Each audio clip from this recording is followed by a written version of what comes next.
Hey everybody, PM Trask, Pocket Jack's channel. We'll be looking today at the nightclub. A friend of a friend in DC was getting some marijuana delivered to him, which is legal there. It's not legal across the Potomac in Virginia, but it is legal if you're sitting in DC. In fact, unlike a couple years ago, you can even smoke in public, I hear. This is not legal advice, but I hear. You just got to be, cool about it. I guess you can vape it too.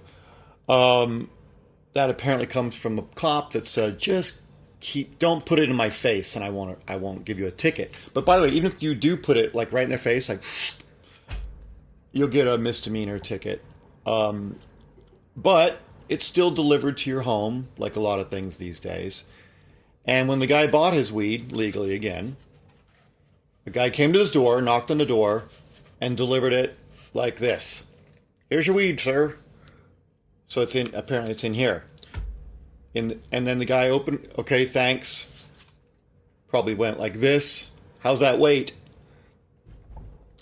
And then said, what's this? And the guy's like, that's your weed, and walked away. And so, he closed the door, I'm sure, and then said, oh, it's a comic book. Well, that guy is Preston Poulter's friend, so he sent this to Preston with that story. And it's not a bad story. The magazine seems to be about 2006. That would be 13 years old. The Nightclub, number 3. It's not bad. It's not bad. It essentially takes that premise that our officials are compromised by demons or aliens or whatever Illuminati, Mason, underground secret cabal that you'd like to imagine. The story is very interesting. The story goes into, basically as a white guy that's kind of high up in government. He's buddies with the vice president. He invites a black guy and his 2 friends to his mansion for a big party with a bunch of friends, essentially a costume party. And, it hits all those tropes of the strong, slightly educated black man coming to the suave white man's place. It can't be the other way around, apparently, in our culture. It can never be a suave, well-placed, educated black man with a big, mildly educated white man coming to visit. And the vice president is at this party, masquerade party, and he's going to give a speech. If you belong to Antifa, you have to own this magazine. Put it that way. Having said that, it's not bad. There's the people, they're invited to the party, they're welcomed. The guy says, hey, enjoy yourself, food, drink, but just don't wander too far. Stay where I can see you.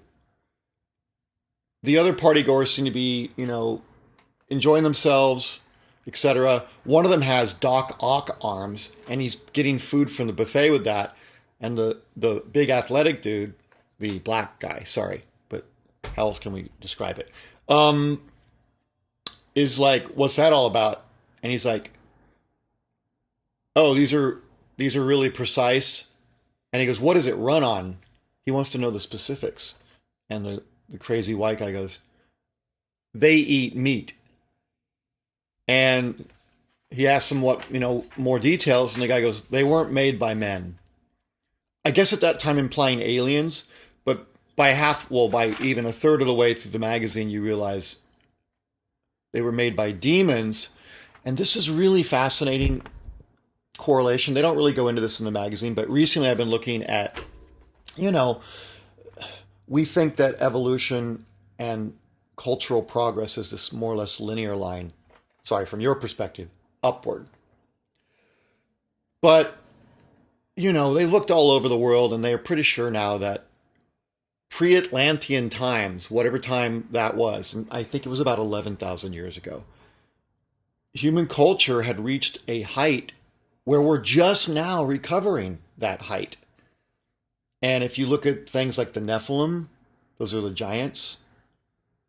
Apparently there's skeletons found. I don't know if any of this is true, But there's enough people out there with enough pictures on the internet, it must be true.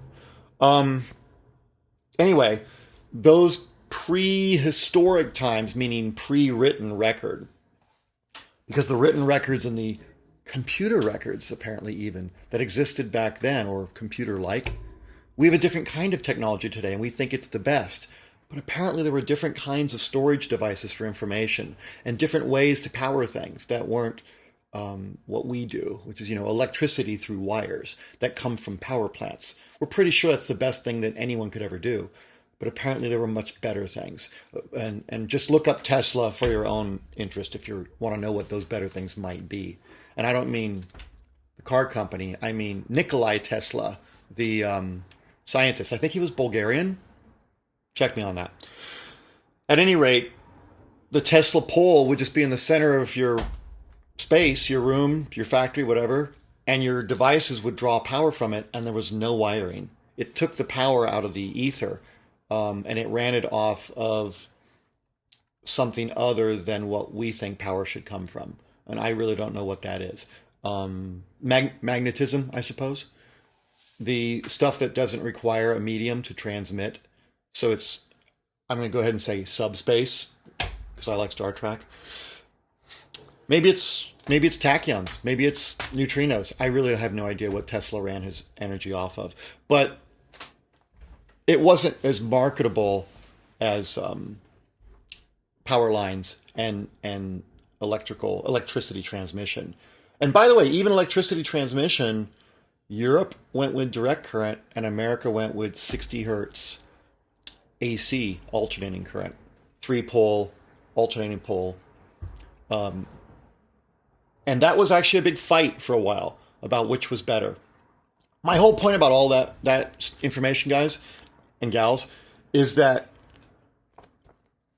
when the Spanish went into the Aztec culture, the Catholic Church proudly wrote down that they were able to destroy thousands and thousands of demonic devices and symbols and literature, piece of literature, and monuments. Well, what did the Catholic Church consider demonic in 1495? What was it that Cortez encountered that Montezuma was preserving from his ancient culture that he didn't create, that the Catholic Church considered demonic? Well, it offended them, and it offended their sense of progress and their sense at that contemporary time of modernity. And they called it demonic. Have you ever thought about demons, what they're really doing?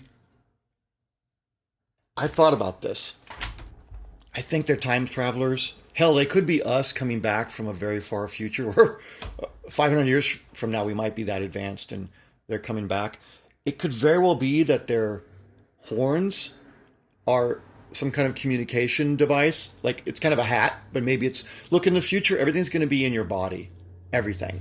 You'll be genetically designed to be able to attach things much easier and remove them and move them around. And depending on what mission you're on or what you want to do that day or what kind of fun you want to have, you're going to put something different in your body or whatever. It's entirely likely that where they come from, the environment is a lot harsher. Or maybe our environment is a lot harsher. So they have to have a hardier exoskeleton. So their skin looks rough and red and bumpy. It could be a kind of a stretch-on skin suit.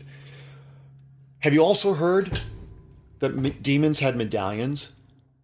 And one way to gain control over a demon, well, the first way was to know its true name. Isn't that interesting? But another big way is to take its medallion or come in possession of one. And think about it scientifically. I'm going to compare that to something.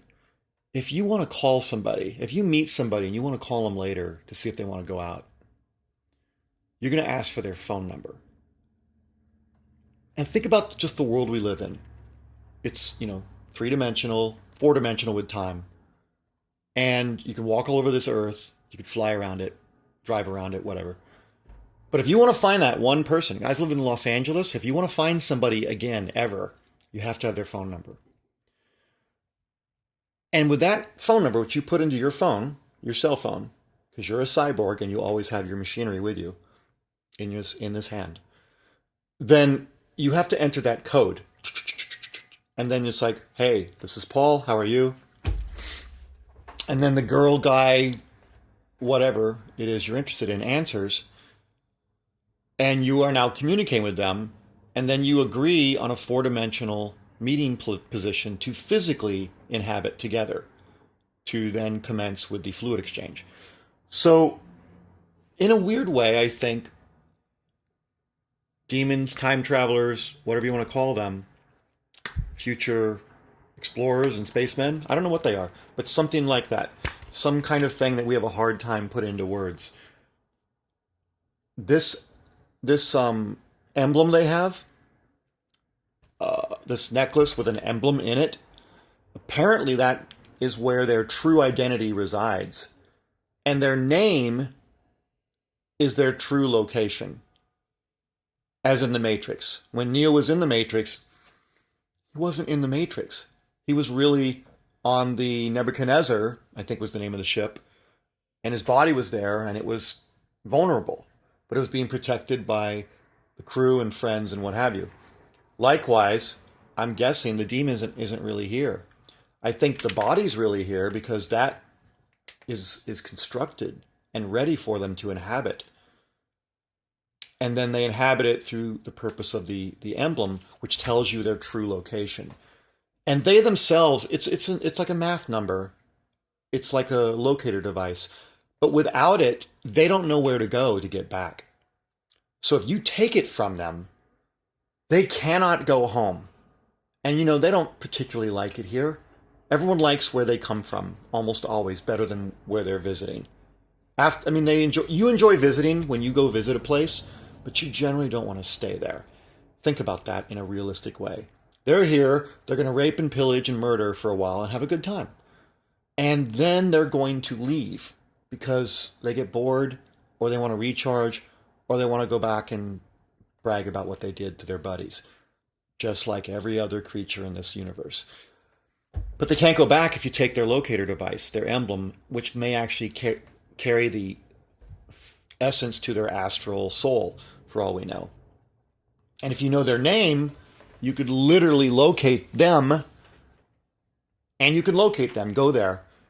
You could hold them responsible in their own culture directly. Whereas when they come here, they take on a different name. I'm Asmodeus. I'm an Oni. Whatever.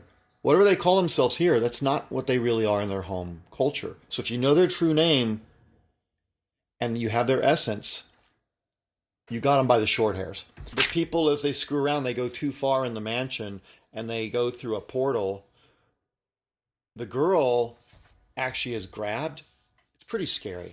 The girl is grabbed and has a box put on her head with a chain on it, and she's being led by a demon. And you're like, when I was reading that part at first, I was like, ooh, this is not going to go well for her.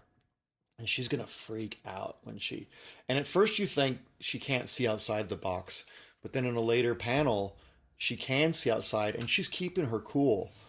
And you know what? That's a tough girl. I would be losing it a bit. I think I would be absolutely losing my friggin' mind if I was in another dimension, and a demon was taking me clearly to be eaten by something because it says so. And I can see it, but I have claustrophobia. That's like one of my only big, huge fears. Phobia. I'll hold snakes. I'll do whatever. I'll jump off out of planes. None of that stuff bothers me. But wrap me up in a carpet tight and put me in a closet, I lose my fucking mind. But this girl handles it. She handles it well. And there's a neat setup in the story where early on the guy gives her, the big black guy I think it is, gives her a spray bottle, and she's like, what is this?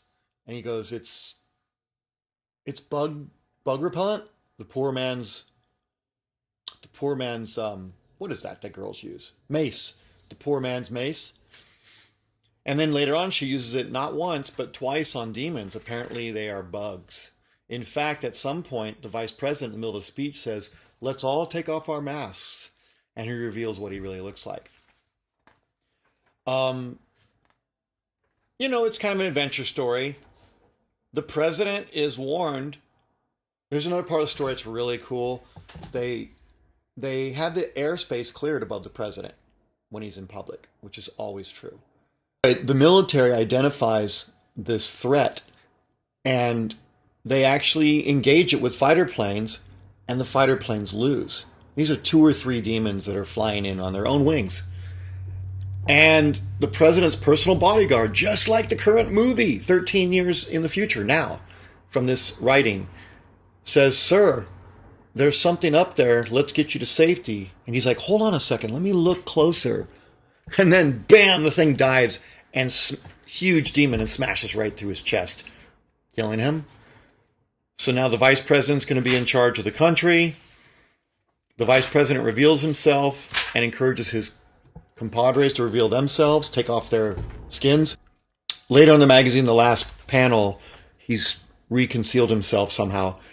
And most of the party goers have run screaming for their cars or just mindlessly to get out of there.